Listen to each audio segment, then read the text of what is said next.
Do you have that feeling that you don't really know why you're here for? That everyone else seems to have figured it out, but not you. And even the life that you're living in right now, it might be like a 5, 6 out of 10, but not 10 out of 10 yet. You kind of know what you don't want, but you also don't really know what you want. You might have done enough work in yourself, but it still doesn't feel like you've hit that purpose destination. If yes, this video is just for you. So first of all, I want to say, I think a lot of emotional pressure we put on ourselves is because we believe we already need to have a destination in mind. And it's like we need to be doing our purpose and that thing that brings us like a 10 out of 10 joy every day in our life, right? But I want you to think of it less of a destination and more of a direction. And today we're going to talk about 3 breadcrumbs, 3 clues that life has been trying to communicate with you about to lead you on that correct direction in life. So without further ado, let's get into those 3 breadcrumbs and how to accurately map them out so we can start walking in the direction of our purpose and live a more fulfilling life. Hello, if you're new here, my name is Casey. I'm an emotional alchemy guide. I am here to guide you back to your body intuition, your emotional wisdom, because I believe that our emotions are our most trusted guiding compass. I'm all about helping you reconnect internally so that you can step into your next chapter with so much more clarity, so much more self-trust, love, and just love for this life, not just for yourself. If this speaks to you, you're in the perfect place. And if you haven't already, make sure to subscribe to this channel so you don't miss out on any videos. And if by the end of this video something sparked in you, make sure to like, comment, or maybe email or DM me and share with me your thoughts. So the first breadcrumb is to follow your curiosity. So I want you to think about what pulls you, even if it makes no logical sense. Maybe to someone else it's the most boring or mundane things, but for you, you could just spend hours and hours diving deep down into the rabbit hole for, or practicing or doing or researching whatever that topic is, whatever that activity is. Because the first language, when it comes to breadcrumbs and the direction of our purpose, greater meaning for each individual, I find is curiosity, because what pulls you might not be what pulls me and vice versa. And there's a reason why we get so lit up by a topic, by a theme that maybe doesn't affect the other person as much. You've heard of the term flow state, right? It's usually when we're doing that thing, whether that is a musician doing music or an artist painting, it's usually that thing that just gets us in a different time space, different dimension, and we can just keep infusing energy in it. Maybe we'll feel tired, but we're not going to feel burned out. We're not going to feel like drained from life. That is the thing that I want you to think about as your first breadcrumb. When I think about my own life story and how I even got to this place, which I believe is a great, even if it's not the final destination of my purpose, I believe I'm very much on the right path. But when I think back to my life story, none of it kind of made sense. And if I had needed my whole life to pan out to make sense before I take the first step, I would have never arrived here. Because I remember the first thing that kind of gotten me to this realm was yoga. And I went to my first yoga class because someone at the next table at lunch had told me about this yoga class. I didn't even know this person. And so I just felt like a little ping of curiosity. So I went. And after that, I fully experienced the effect of yoga, which sparked even more curiosity in me to understand what this is about. After yoga, the first certification program I did was a priestess training. At the time, I've told this story before, but I didn't even know who the teacher was, but I did listen to one of her podcasts. I was just so curious and something in me lit up. I wanted to understand more, even though I didn't understand what the certification could do for me. I didn't really have a legitimate reason for diving deeper, but I did that anyways. And the same theme just kept reoccurring, which led me to my first life coaching certification, EFT tapping, breath work, yoga teacher certification, and so many more, including like astrology and Taoism. And seemingly from the outside, for the next person, right, this might not make any sense at all, but it's only because I allowed myself to follow my seemingly not making sense curiosity that now, looking back, I'm able to pull everything back together and be like, oh, this informed that and that informed that. And I am only the person I am now doing the work that is uniquely mine because I followed each unique ping without needing it to mean anything at first. So I want you to think of your curiosity as the most, like the purest form of intuition. And trust me when I say this, that what consistently lights you up, even if it might mean nothing to you, you're like, oh, I'm just into music or I'm just into gaming, whatever that is, it's rarely an accident. And the second breadcrumb I want you to follow is to follow your pain. I want you to think back to your life and think about what are the challenges that maybe it's one thing that really blew your life upside down.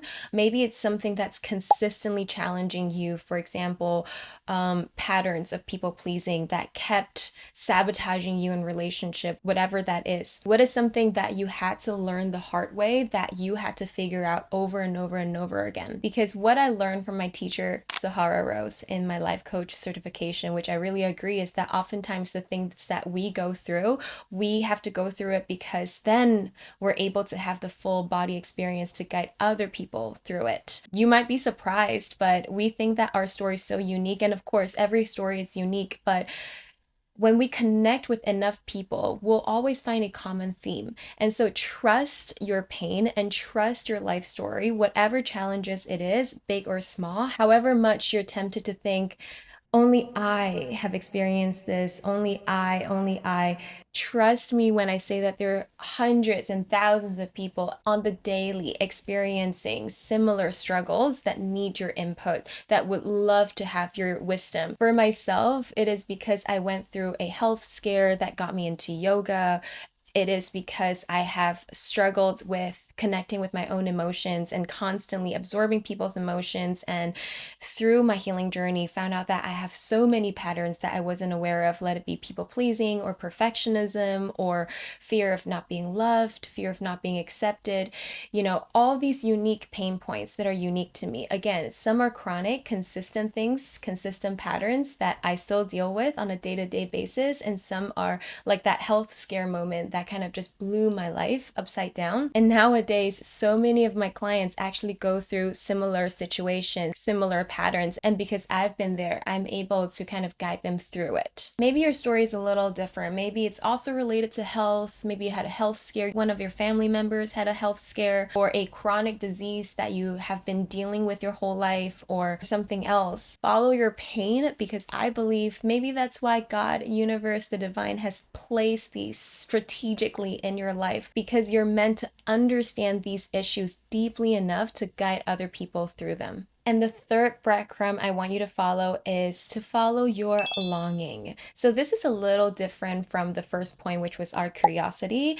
If I think about curiosity as something that is more like specific to an activities or a theme or a topic, our longing can be something that's felt more abstract. This is not what your parents want for you. It's not what society wants for us. It could be something that's uniquely yours. So for example, my longing would be a life in connection, in fulfillment, in purpose, in emotional freedom, in community. And you can kind of sense already how this is quite different from that first breadcrumb that we talked about. This is something a bit more abstract. This is something that comes more from the heart and the soul, because I think of longing more like something that the soul remembers. It's like an overarching curriculum that God has placed in our life, something that the soul remembers before the mind even understands. It is something that kind of, in essence, feels like heaven to you if you're able to live in that essence and that feeling and that quality. So this is something that you really have to dig deep. I would recommend, instead of just thinking from the mind, what do I long for? Sit in meditation, a quiet space. And it's usually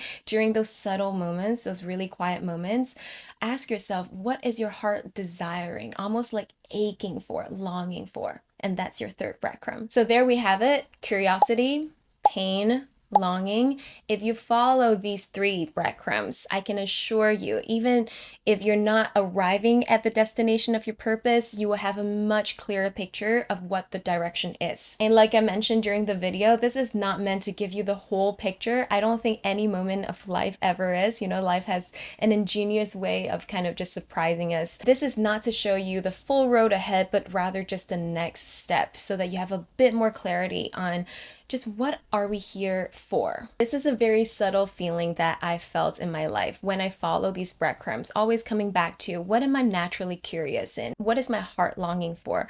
What has my last chapter of Pain Point taught me, and how can I guide others through the same thing?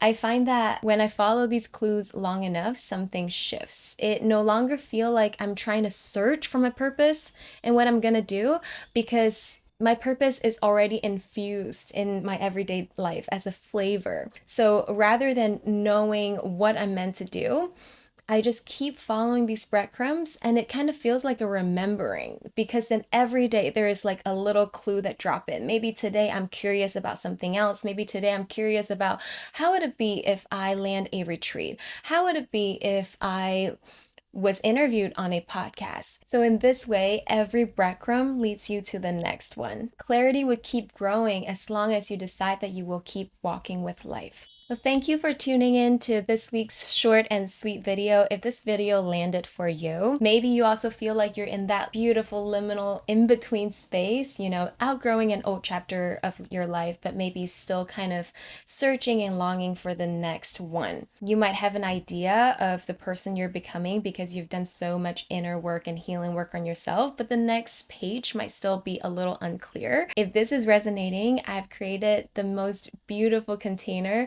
exactly for someone like you called The Blossoming. It is a 6-week group program designed to help you know and learn more about yourself, so that we'll go through healing, we'll go through beliefs, we'll go through expressions, and just everything that I'm passionate about, healing the past so that we can open more space for clarity to enter. If this is something that is sparking your interest, whether that's your curiosity to learn more or your longing for connection, to understand yourself deeper, to really step into this next version of you, I'll include the link for the waitlist in the description box below. All right, that's it, everyone. See you next time.